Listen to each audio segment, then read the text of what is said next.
Good morning. Welcome to the forecast discussion for Monday, July 20th, 2020. It's a lot of twos.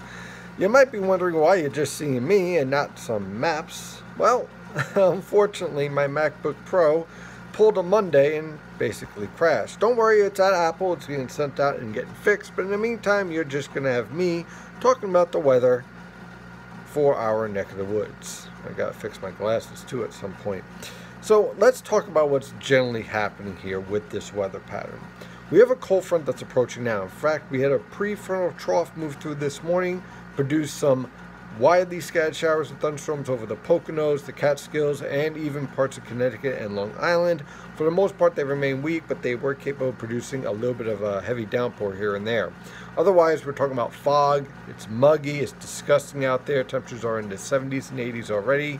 Yesterday was hot, although it didn't reach as high as what was forecasted in some locations, where the mild guidance is suggesting 99, 100 degrees. Now, here's the key with this forecast.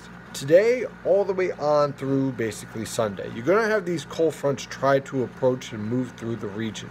Right now, we have the hottest weather because the ridge that's over our area is basically sitting over us, and that is supporting some pretty enhanced 850 millibar temperatures. So basically, we're talking about high temperatures in the upper 80s to lower 90s on the coast, mid to upper 90s in the Delaware River Valley in the interior, with the threat for isolated to widely scattered showers and thunderstorms. Once that cold front moves through on Wednesday, we're looking at temperatures falling back into the lower to mid 80s on the coast and upper 80s to lower 90s everywhere else. And that remains the case all the way on through the upcoming weekend. The difference, though, is that humidity really doesn't fall off all that much. So we continue to see fog in the morning, and your low temperatures basically ranging from the upper 60s to mid 70s, a few upper 70s down towards southern New Jersey. And in the afternoon, it's still humid. Your heat index is still going to push over 95 degrees.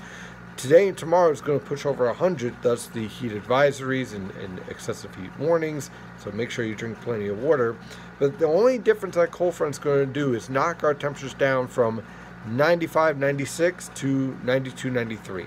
That's pretty much it.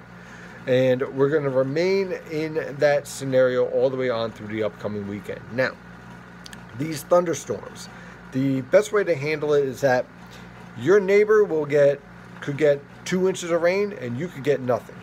Okay, that is pretty much the way that this whole weather pattern is going to set up. Your location could just see some really impressive clouds, maybe hear some rumble of thunder, and that's pretty much about it. However, in other locations where the thunderstorms do hit, be prepared, because you can easily end up with 1 to 2 inches of rain, localized flash flooding, and unfortunately the potential for some wind damage as all that tropical moisture is lifted up in the atmosphere. It condenses and boom, slams right down to the ground, and that is what you call downburst wind gusts. Almost forgot about that. Okay, so we have downburst wind gusts. It slams right down to the surface, and that's how you get your wind gusts over 60 miles per hour. So we're going to have to watch out for that. And also, with all this tropical moisture, you also have the potential for some frequent lightning.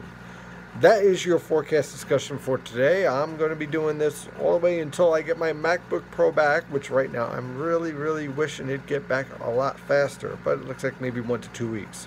So we'll see. That is your forecast discussion. Have a wonderful day, and as always, stay safe out there.